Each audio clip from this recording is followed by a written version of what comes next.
My dear students, Dr. James Tyler രചിച്ച lectures on homoeopathic materia medica എന്ന പുസ്തകത്തെ ആധാരമാക്കിയുള്ള ഈ പ്രോഗ്രാമിലേക്ക് നിങ്ങൾക്കേവർക്കും വീണ്ടും സ്വാഗതം. ഈ പരമ്പരയുടെ 368-ാമത്തെ എപ്പിസോഡാണിത്. ഈ എപ്പിസോഡിൽ നമ്മൾ പുതിയൊരു അധ്യായം ആരംഭിക്കുകയാണ്, ക്യാംഫർ. നിങ്ങൾക്കേവർക്കും അറിയാവുന്നതുപോലെ ഹോമിയോപ്പതിയുടെ പ്രചാരത്തിൽ ലോകവ്യാപകമായി യൂറോപ്യൻ രാജ്യങ്ങളിലാണെങ്കിലും ഇന്ത്യയിലാണെങ്കിലും കേരളത്തിലാണെങ്കിലും അതിനെ സഹായിച്ച ചില പ്രധാനപ്പെട്ട ചില ഔഷധങ്ങളുള്ളതായിട്ട് നിങ്ങൾക്കറിയാം. അതിലൊന്നാണ് ക്യാംഫർ. ചില മഹാമാരികളുണ്ടാകുമ്പോൾ അതിൻ്റെ പ്രയോഗ സാധ്യത ഒക്കെ കൂടുതൽ ആഴത്തിൽ മനസ്സിലാക്കിയിരിക്കേണ്ടത് നല്ലതാണ്. എന്നെ സംബന്ധിച്ചിടത്തോളം വ്യക്തിപരമായി വളരെയധികം കടപ്പാടും പ്രാധാന്യമുള്ള ഒരു ഔഷധം കൂടിയാണിത്. 90കളുടെ പകുതിയിൽ എനിക്ക് നേപ്പാളിൽ ഒരു സ്കൂളിൽ അധ്യാപകനായിട്ട് കുറച്ചു കാലം പോകേണ്ടി വന്നു. അവിടെ മാത്തമാറ്റിക്സ് പഠിപ്പിക്കാൻ ആളില്ലാതെ വന്നു കഴിഞ്ഞപ്പോൾ കുറച്ചു കാലം അതൊന്ന് സഹായിക്കാൻ വേണ്ടി, ആ സ്കൂളിൻ്റെ നടത്തിപ്പിന് സഹായിക്കാൻ വേണ്ടി പോയതാണ്. അതിന് മുൻകരുതലായിട്ട് വസ്ത്രം അങ്ങനെയുള്ള കാര്യങ്ങൾ തിരഞ്ഞെടുക്കുന്നതിനൊപ്പം ഞാൻ ബാബുചേട്ടനുമായിട്ട് സംസാരിച്ച് അത്യാവശ്യം വന്നേക്കാവുന്ന കുറച്ച് ഹോമിയോപ്പതി ഔഷധങ്ങൾ കൂടി കൈ കരുതി. അതിലൊന്ന് ക്യാംഫറായിരുന്നു. ക്യാംഫർ ചെറിയ പൊട്ടൻസി, താഴ്ന്ന പൊട്ടൻസിയാണ് ഉപയോഗിച്ചത്, താഴ്ന്ന പൊട്ടൻസി. അത് ഉപയോഗം വന്നേക്കുമെന്ന് ബാബുചേട്ടൻ പറഞ്ഞിരുന്നു. അതുപോലെ തന്നെ എൻ്റെ ഉപയോഗം ഉണ്ടാകുകയും ചെയ്തു. ഒരു കഷ്ടി 4 മാസമേ നിന്നുള്ളൂ. ആ സമയത്ത് തന്നെ 2-3 തവണ ക്യാംഫർ എനിക്ക് ഉപയോഗിക്കേണ്ടി വന്നു. അപ്പം അങ്ങനത്തെ ഒരു കടപ്പാട്. ഒരുപക്ഷെ ആ ക്യാംഫർ ഇല്ലായിരുന്നെങ്കിൽ എനിക്ക് അവിടെ നിന്ന് പെട്ടെന്ന് വളരെ അടിയന്തരമായിട്ട് മടങ്ങിപ്പോകേണ്ടി വന്നേനെ. അപ്പം അങ്ങനത്തെ ഒരു കടപ്പാട് കൂടി ഈ ഒരു ഔഷധത്തിനുണ്ട്. അപ്പോൾ നമുക്ക് അതിനെക്കുറിച്ച് കെൻറ്റ് പറയുന്ന കാര്യങ്ങൾ, കെൻറ്റ് വരച്ചിരുന്ന ചിത്രം, മനോഹരമായ ആ ഔഷധ ചിത്രം നമുക്ക് മനസ്സിലാക്കാൻ ശ്രമിക്കാം. The camphor bottle is a great mischief in the house as camphor antidotes most of our remedies. അപ്പോൾ ആ ഒരു പഴയ കാര്യം പറയുകയാണ്. ക്യാംഫർ ഔഷധമായിട്ടും നമ്മുടെ നാട്ടിലാണെങ്കിൽ ഒരു പൂജാദ്രവ്യമായിട്ടും ആരാധനയുടെ ഭാഗമായിട്ടുമൊക്കെ കർപ്പൂരം ഉപയോഗിക്കുന്നതാണ്. അപ്പോൾ അത് വലിയൊരു കുഴപ്പക്കാരനാണെന്നാണ് എൻ്റെ പറയുന്നത്. കാരണം നമ്മുടെ പൊട്ടൻസൈസ്ഡ് മെഡിസിൻസിൻ്റെ പലതിനെയും ഇത് ആൻറ്റിഡോട്ട് ചെയ്യും, അതിൻ്റെ വീര്യം കളയും. അപ്പോൾ അടുത്തൊന്നും കൊണ്ടുവന്ന് ഈ സാധനം വയ്ക്കരുത്. വിശേഷിച്ചും കർപ്പൂരം ആരാധനയുടെയൊക്കെ ഭാഗമായിട്ട്, പൂജയുടെയൊക്കെ ഭാഗമായിട്ട് സാധാരണ ഉപയോഗിക്കുന്ന ഭവനങ്ങളിലാകുമ്പോൾ, പരിസരങ്ങളിലാകുമ്പോൾ നമ്മുടെ ഹോമിയോപ്പതിക് ബോട്ടിൽസ് അത് വളരെ സുരക്ഷിതമായിട്ട് അത് സൂക്ഷിക്കണം. Camphor in potentised form will cure many complaints. ഇനി നമ്മളെ സംബന്ധിച്ചിടത്തോളം പൊട്ടൻസൈസ്ഡ് ആണ്. പൊട്ടൻസൈസ്ഡ് ക്യാംഫറിനെ കുറിച്ചാണ് നമ്മൾ ചിന്തിക്കുന്നത്. പക്ഷെ ഞാൻ ഉപയോഗിച്ചത് വളരെ ലോ പൊട്ടൻസിയിലുള്ള ക്യാംഫറായിരുന്നു. ഞാൻ ആകെ ഒരു ലോ പൊട്ടൻസിയിൽ അങ്ങനെ ഉപയോഗിച്ചിട്ടുള്ളത് ക്യാംഫർ മാത്രമാണ് താനും. It is suitable in some acute complaints attend with nervous excitement even to frenzy with spasms and convulsions and finally exhaustion. അപ്പോൾ അതിൻ്റെ ഒരു ചിത്രം, ക്യാംഫർ പ്രയോഗിക്കേണ്ട സാഹചര്യത്തിൻ്റെ ചിത്രമാണ് എൻ്റെ ഈ ഒരു വാചകത്തിൽ വിരിച്ചിടുന്നത്. ചില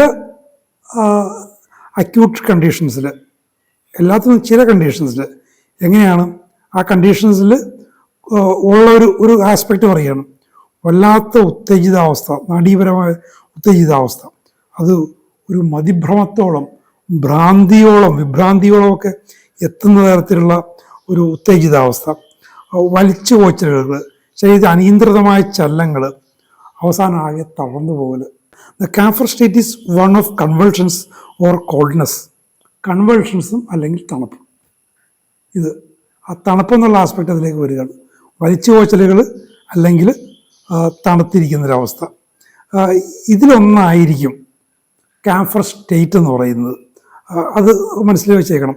in the most acute period of the camphor excitement, the excitability and frenzy of the patients are extreme, or he goes into the other extreme in which the irritability is lost and there is loss of sensation, unconsciousness and coldness. ഇനി camphor patient ചെന്നെത്തി നിൽക്കാവുന്ന തികച്ചും വ്യത്യസ്തമായ 2 അവസ്ഥകൾ. ശരിക്കും ഒരു നാണയത്തിൻ്റെ 2 വശങ്ങൾ എന്ന് പറയുന്ന പോലെ ഇത് വളരെ മനോഹരമായ ഒരു കാര്യമാണ്. The 2 extremes may be seen in one patient.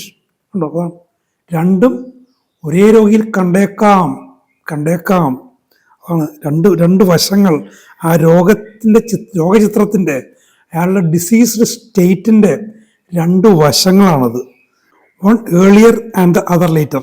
അപ്പോൾ ഈ രണ്ട് ചിത്രങ്ങൾ, രണ്ട് അവസ്ഥകൾ, ഒന്ന് നേരത്തെ ആദ്യം വരും, മറ്റൊന്ന് അതിന് ശേഷം വരും. അത് മറിയും മറിഞ്ഞും അങ്ങനെ വരാം.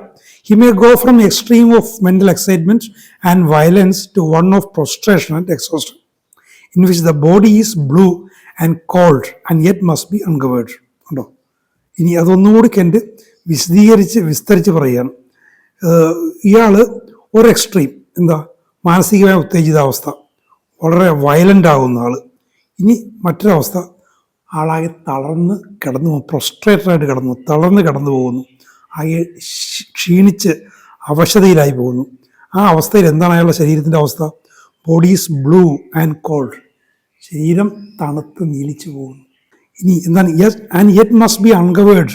അപ്പം ഇങ്ങനെ തണുത്ത് നീലിച്ച അവസ്ഥയിലും എക്സാക്റ്റ് ക്യാംഫറിൻ്റെ അവസ്ഥയിൽ അയാൾ അൺകവേർഡാണ്. അയാളുടെ കവറിങ്, അയാൾക്ക് ബ്ലാങ്കറ്റ് ഉണ്ടെങ്കിൽ, പുതപ്പുണ്ടെങ്കിൽ അത് മാറ്റണം. In the mental state there is anxiety and extreme fear of persons, of strange fears, of the dark. The dark is filled with imaginary spectres. He dares not to get out of bed in dark. Everything that moves is a spectre, and the inanimate things of the room become alive and terrify him. അയാളുടെ മാനസികാവസ്ഥ. അപ്പോൾ അയാളുടെ പൊതു ചിത്രത്തിൽ, അയാളുടെ ശാരീരിക അവസ്ഥയിൽ അയാളുടെ മാനസികാവസ്ഥ കൂടി നമുക്ക് ചേർത്ത് വെക്കണം. അതിനാണ് കെൻഡി പറയുന്നത്. എന്താണ്? വളരെ ഉത്തേജിതാവസ്ഥയിലാണ്, വളരെ ഉത്കണ്ഠാകുലാണ് അയാൾ. അങ്ങേറ്റത്തെ ഭയമുണ്ട്, ആളുകളെ ഭയം. സ്ട്രേഞ്ച് ഫിയേഴ്സ് എന്ന് പറയുമ്പോൾ എന്താണ് കെൻഡ് ഉദ്ദേശിച്ചത് എനിക്ക് മനസ്സിലാവുന്നില്ല. ചിലപ്പോൾ ഒരു ഗോളം, വിചിത്രമായ രൂപത്തിലുള്ള ഗോളങ്ങളെന്നാകാം, അല്ലെങ്കിൽ മേഖലകൾ. അപ്പം അങ്ങനെ എനിക്ക് തോന്നുന്നു ഇവിടെ സ്പിരിറ്റ്സിനെ കുറിച്ച് പറയുന്നുണ്ട്. സ്പെക്ടേഴ്സ്, സ്പിരിറ്റ്സ്, അതായത് ഭൂതപ്രേത പിശാചുക്കളെ കുറിച്ച് പറയുന്നുണ്ട്. അപ്പോൾ ഒരുപക്ഷെ ഈ അപരിചിതമായ മേഖലകൾ, വിചിത്ര ജീവികൾ, ഭൂതപ്രേത പിശാചുക്കളൊക്കെ വിഹരിക്കുന്ന മേഖലകൾ, ആ ഒരു അർത്ഥത്തിലാകും ചിലപ്പോൾ ഈ സ്ട്രേഞ്ച് സ്ഫിയേഴ്സ് എന്നൊക്കെ എൻ്റെ പറയുന്നത്. എന്താ ആയിക്കോട്ടെ. ഇരുട്ട്, ഡാർക്ക്, ഇരുട്ടിൽ പിന്നെ സാങ്കല്പികമായ ഭൂതപ്രേതങ്ങളൊക്കെ നിറഞ്ഞിരിക്കുന്നു. ഇരുട്ട് കാണുമ്പോൾ അതിലൊക്കെ ഭൂതപ്രേതങ്ങളാണ് ചിന്ത. He dares not to get out of bed. അതുകൊണ്ട് ഇരുട്ടത്ത് അയാൾ കിടക്കയിൽ നിന്ന് പുറത്തിറങ്ങാൻ അയാൾക്ക് ധൈര്യമില്ല. എല്ലാം എല്ലാം ചലിക്കുന്നതെല്ലാം പ്രേതങ്ങളാണ്, ഭൂതമാണ്, പിശാചുക്കളാണെന്ന് പറയുന്നു.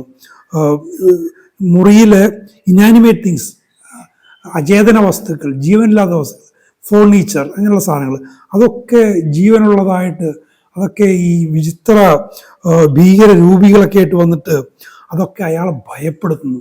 കസേര, മേശപ്പുറത്തിരിക്കുന്ന ഒരു പാത്രമൊക്കെ ഇയാളെ ഭയപ്പെടുത്തുന്നു. അതാണ് അയാളുടെ മാനസികാവസ്ഥ. ഫ്രൻസി, ആ ഒരു വിഭ്രാന്തിയിലേക്ക് എത്തുന്നു. കപ്പിൾഡ് വിത്ത് ദിസ്, ഇതിനോട് ചേർന്നുകൊണ്ട് എന്താണ്? There is kidney and urinary trouble, വൃക്കയിലെ പ്രശ്നം, മൂത്രസംബന്ധമായ പ്രശ്നം. ലൈക്ക് ദാറ്റ് ഓഫ് കാന്താറിസിനെ പോലെ. And because of this similarity, ഇവ തമ്മിലുള്ള, കാന്താറിസും ക്യാംഫറും തമ്മിലുള്ള സാമ്യം നിമിത്തം, the two remedies are both complementary and antidotal. രണ്ടും കോംപ്ലിമെൻ്ററി ആകാം, ആൻറ്റിഡോട്ടലും ആകാം. നിങ്ങൾക്കറിയാം, കോംപ്ലിമെൻ്ററി ആകുന്ന സന്ദർഭത്തിൽ, കോംപ്ലിമെൻ്ററി ആകേണ്ട സന്ദർഭത്തിൽ അത് കോംപ്ലിമെൻ്ററി ആകും, ആൻറ്റിഡോട്ട് ചെയ്യേണ്ട സന്ദർഭത്തിൽ അത് ആൻറ്റിഡോട്ടും ആകും. രണ്ട് തരത്തിലും അത് പ്രവർത്തിക്കും. അപ്പോൾ ഈ കോംപ്ലിമെൻ്ററിയെയും ആൻറ്റിഡോട്ടലിനെയും മറ്റുമൊക്കെ സംബന്ധിച്ചുള്ള ആ ഒരു ചിത്രം നിങ്ങൾക്ക് നിങ്ങളുടെ പാഠപുസ്തകങ്ങൾ കിട്ടിക്കാണും. ഇപ്പം എന്നെപ്പോലുള്ള ആളുകൾക്കൊക്കെ അത്തരം കാര്യങ്ങളൊക്കെ മനസ്സിലാക്കാനായത് ഇത്തരം ലെക്ചേഴ്സിൽ നിന്നാണ്.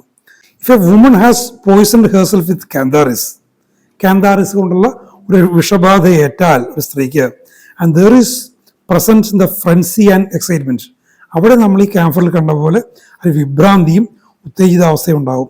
ക്യാംഫറിൽ ആക്ട് ആസ് എൻ ആൻറ്റിഡോട്ട്, അവിടെ ക്യാംഫർ കൊടുക്കാം, ആൻറ്റിഡോട്ടൽ ആക്ഷൻ. അപ്പോൾ അവിടെ കാന്താറിസ് പൊട്ടൻസി ആയിരുന്നില്ല, അവിടെ ക്രൂഡാണ്, വിഷബാധയാണ്. അപ്പോൾ നമ്മുടെ ക്യാംഫർ പൊട്ടൻസി ആൻറ്റിഡോട്ട് കൊടുക്കുകയും, കാന്താറിസ് പൊട്ടൻസൈസ്ഡ് ഫോമിൽ നമ്മൾ റെമഡിയൽ ആയിട്ട് കൊടുത്തു, അതിൻ്റെ പ്രവർത്തനം പൂർത്തിയാക്കിയില്ല, പ്രവർത്തനം നിലച്ചുപോയി, അത് മുന്നോട്ട് കൊണ്ടുപോകണം, ലക്ഷങ്ങൾ വീണ്ടും കൊടുത്തു കഴിഞ്ഞപ്പോൾ അത് വ്യത്യാസം വന്നിരിക്കുന്നു, അവിടെ ക്യാംഫർ വരാം. അപ്പോൾ അവിടെ കോംപ്ലിമെൻ്ററി ആണ്.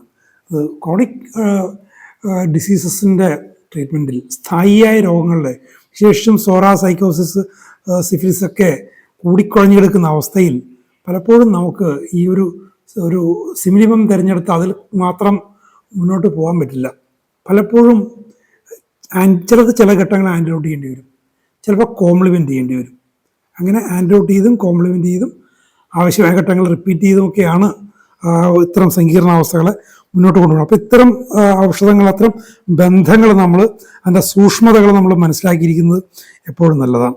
The details of the mental symptoms are worthy of much consideration. The patient goes into a state of not unlike imbecility, അതായത് ലൈക്ക് ഇമ്പസിലിറ്റി, ആ ഒരു ബുദ്ധിമാന്യം സംഭവിച്ചു പോയ അവസ്ഥയിലേക്ക് ആ രോഗി പോകുന്നു. ഇതൊക്കെ ഈ കോളറയുടെയൊക്കെ അവസ്ഥയിലൊക്കെ അങ്ങനെ ആളുകളാകാം. And the appearance is as if it had come on slowly. അപ്പോൾ ആ രോഗിയുടെ അവസ്ഥ നോക്കി കഴിഞ്ഞാൽ ഈ ഒരു സ്റ്റുപ്പിഡിറ്റി, ഇമ്പസിലിറ്റി വന്നത് സാവകാശം വന്നതാണ്. പെട്ടെന്നങ്ങ് പൊടുന്നനെ വന്നു വീണതല്ല, ക്രമേണ അങ്ങനെ പോയിട്ട് അവസ്ഥ വന്നതാണ്. The mind and memory are gone.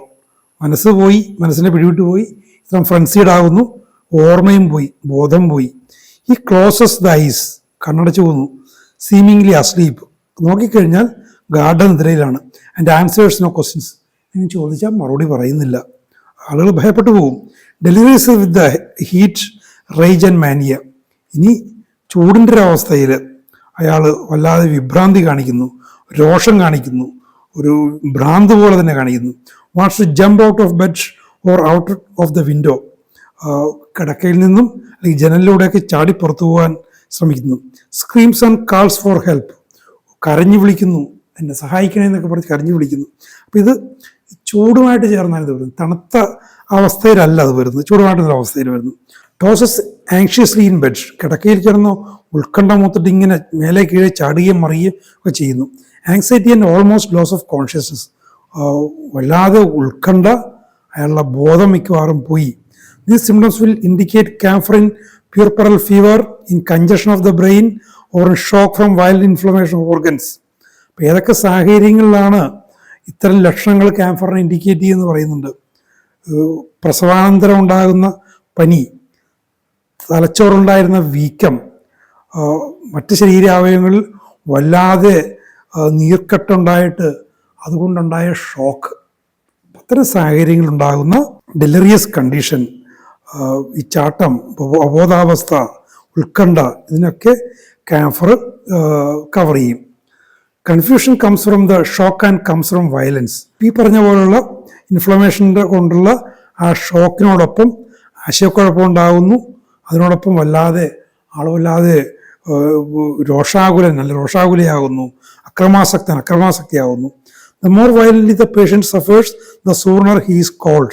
And when he is called, he must uncover even a cold room. അപ്പോൾ ഇതാണ് കൃത്യമായിട്ട് ഈ ക്യാൻസറിനെ ഇൻഡിവിജ്വലൈസ് ചെയ്യേണ്ട അവസ്ഥ. നമ്മൾ കാന്താരസൊക്കെ ആയിട്ട് സംശയം ഉണ്ടാകുമ്പോൾ ഈ രോഗിക്ക് കൂടുതൽ വയലൻസ്, അക്രമോത്സുകതയും രൂക്ഷതയും കാണുമ്പോൾ പെട്ടെന്ന് അയാൾ തണുത്തു പോകുന്നു. ഇനി തണുത്തു പോകുമ്പോഴോ അയാൾക്കുള്ള വസ്ത്രവും പുതപ്പും ഒക്കെ അയാൾക്ക് മാറ്റണം. അതാണ് അയാളുടെ അവസ്ഥ. പിന്നെ കോളർ, തണുത്ത മുറിയിലായിരിക്കാൻ അയാൾ ആഗ്രഹിക്കും. This is somewhat like CK. ഇത് CKയിലുമായിട്ടും കൂടി സാദൃശ്യമുണ്ട്. ഇവിടെ CKയിൽ ക്യാൻസർ, CKയിൽ കാന്താറിസ് ഒക്കെ ഇങ്ങനെ വരാം. ഇനി CKയിലുമായിട്ട് ഇതിനെ തിരിച്ചറിയാൻ ഇത്തിരി പ്രയാസമാണ്. പക്ഷെ എങ്ങനെ തിരിച്ചറിയാമെന്ന് കണ്ട് വളരെ മനോഹരമായിട്ട് പറഞ്ഞു തരുന്നുണ്ട്. ഇൻ CKയിൽ the patient when cold want to uncover and to be in a cold room. CKയിൽ പേഷ്യൻ്റ് തണുത്തിരിക്കുമ്പോൾ വസ്ത്രം മാറാനും തണുത്ത മുറിയിലിരിക്കാനും ആഗ്രഹിക്കും, ക്യാൻസർ പോലെ. And it also has frenzy. ഈ പറയുന്ന ക്യാൻസറിനുള്ള പോലെ തന്നെ ഒരു വിഭ്രാന്തി അതിനുണ്ട്. And so there is nothing in what we have yet seen to distinguish CKയിൽ ഫ്രം ക്യാൻസർ. അപ്പം അതുകൊണ്ട് ഇത്രയൊക്കെ അവസ്ഥയിലും CKയിലെയും ക്യാൻസറിനെയും തമ്മിൽ തിരിച്ചറിയാൻ ഒന്നുമില്ല. പക്ഷെ എന്ത് ചെയ്യും, തിരിച്ചറിയണമല്ലോ. But there is another thing that runs through cancer. ഈ ക്യാൻസറിൽ മറ്റൊരു കാര്യമുണ്ട്, by which a distinction can be made. അതുവഴിയാണ് ഈ വ്യത്യാസം മനസ്സിലാക്കേണ്ടത്. The coldness, frenzy and heat very often intermingle ഉണ്ടോ. തണുപ്പ്, വിഭ്രാന്തി, ചൂട്, ഇത് മൂന്നും പലപ്പോഴും ഇങ്ങനെ പരസ്പരം ഇടകലർന്നു വരും. അതാണ് ക്യാംഫറിൻ്റെ ഒരു സവിശേഷത. The camphor patient is becoming cold. Camphor patient തണുപ്പടിക്കുമ്പോൾ ഹിയർ സ്പെൽസ് ഓഫ് ഹീറ്റ്, അതിനോടൊപ്പം തന്നെ പെട്ടെന്ന് ചുട്ടുനീട്ടൽ അങ്ങനെയും വരും. വിച്ച് കം ഓവർ ഹിം, അയാളെ വന്ന് ബാധിക്കും. Flashes of heat intermingle with rending, tearing, burning pains. അപ്പോൾ ചുട്ടുപൊള്ളലുകൾ അതിനോടൊപ്പം പൊള്ളുന്ന, വലിച്ചു കീറുന്ന വേദനകളുമായിട്ടും ഇടകലർന്ന് വരും. Either in the inflamed organ or along the nerves. ആ ഒരു വീക്കമുണ്ടായ ശരീരഭാഗത്തോ അല്ലെങ്കിൽ നാഡികളിലോ, അവിടെ നിന്ന് പുറപ്പെടുന്ന നാഡികളിലോ. The patient is a most troublesome patient to nurse. ഇങ്ങനെയുള്ള രോഗി അയാൾ ശുശ്രൂഷിക്കുന്ന അങ്ങേയറ്റം പ്രയാസമാണ്. Nobody and nothing suits. ആരെയും അയാൾക്ക് പിടിക്കുന്നില്ല, ഒരു കാര്യം അയാൾക്ക് യോജിക്കുന്നില്ല, എന്ത് കിട്ടിയാലും തൃപ്തി വരുന്നില്ല. If an inflammation of the bladder comes on, ഈ മൂത്രസഞ്ചിയിലാണ് ഒരു വീക്കം വരുന്നതെങ്കിൽ there is intense pain and tenderness. രൂക്ഷമായ വേദനയും വളരെ അവിടെ ആ ഭാഗത്ത് തൊട്ടാൽ നൊമ്പരവും പ്രയാസവും ഉണ്ടാകും. And from the shock of the suffering the mind is in a state of frenzy. അപ്പോൾ ഈ ഒരു അവസ്ഥ കൊണ്ടുള്ള ഷോക്ക്, അയാളുടെ ശാരീരിക അവസ്ഥയിൽ, അയാളുടെ കോൺസ്റ്റിറ്റ്യൂഷനിൽ ഉണ്ടാകുന്ന ആഘാതം അയാൾക്ക് ഈ ഒരു വിഭ്രാന്തി, അയാളുടെ മനസ്സിനെ വിഭ്രാന്തിയിലേക്ക് കൊണ്ടെത്തിക്കുന്നു. Coldness then comes on and the patient wants to be uncovered. അങ്ങനെ ഇരുന്നിട്ട് അയാളിലേക്ക് തണുപ്പ് വരുന്നു, പെട്ടെന്ന് അയാൾ തണുക്കാൻ തുടങ്ങുന്നു. പക്ഷേ അയാൾക്ക് വസ്ത്രങ്ങൾ മാറണം, പുതപ്പ് മാറ്റണം, തണുത്ത വായു വേണം. വാണ്ട്സ് ദ വിൻഡോസ് ഓപ്പൺ, ജനലുകൾ തുറക്കണം. But before all this can be done A flash of heat comes on. ഇയാൾ പറഞ്ഞ പോലുള്ള കാര്യങ്ങളൊക്കെ മറ്റുള്ളവർ ചെയ്തു കൊടുക്കണം. ഇങ്ങനെയൊക്കെ ചെയ്ത് തീർക്കുന്നതിന് മുമ്പ് തന്നെ പെട്ടെന്ന് അയാൾക്ക് ചൂട് വന്നു. And wants A hot iron and hot bottles. അപ്പോഴേക്കും ഇതൊന്നുമല്ല, അയാൾക്ക് നെരിപ്പോടോ എന്തെങ്കിലുമൊക്കെ വെച്ച് മുറി ചൂടാക്കണം. പഴയ കാര്യമാണ് പറയുന്നത്, ഹോട്ട് അയണും ഹോട്ട് ബോട്ടിൽസും ചൂടുവെള്ളം കുപ്പിയിൽ നിറച്ച് വെക്കലൊക്കെ. ഏതായാലും മുറി ചൂടാക്കണം എന്നർത്ഥം. But this stage now passes off. ഈ ഘട്ടവും കടന്നു പോകുന്നു. And while the nurse is bringing the hot irons he wants here to open the windows and have everything good. വീണ്ടും പഴയ അവസ്ഥയിൽ ചൂടുണ്ടാക്കാൻ ഈ സാധനമായിട്ട് വരുമ്പോഴേക്കും അയാൾക്ക് തണുപ്പ് വേണം, വീണ്ടും ജെല്ല് തുറക്കെന്ന് പറയും. അപ്പോൾ അതുകൊണ്ടാണ് പറയുന്നത് ഇയാളെ ശുശ്രൂഷിക്കാനും ഇടപെടാനും വലിയ പ്രശ്നമുള്ളൊരു കേസാണെന്ന് പറയുന്നത്. You will see at once that there are serious cases. ഇത്തരം അവസ്ഥകൾ വളരെ ഗുരുതരമായ സ്ഥിതികളാണ്. ചില അവയവങ്ങൾ, വൃക്കയും കിഡ്നിയും മറ്റുമൊക്കെ ഇൻഫ്ലെയിംഡ് ആണ്, അങ്ങനത്തെ സാഹചര്യങ്ങളാണ്. ദിസ് ഒക്കേഴ്സ് വിത്ത് ഒപ്പിസ്റ്റോട്ടോമോസ്. നമ്മൾ നേരത്തെ കണ്ടതാണ്, ഇങ്ങനെ പിന്നാക്കം വില്ല് പോലെ വളഞ്ഞ് കാലും തലയും നിലത്ത് മുട്ടി ഇങ്ങനെ പോലെ നിൽക്കുന്ന അവസ്ഥ.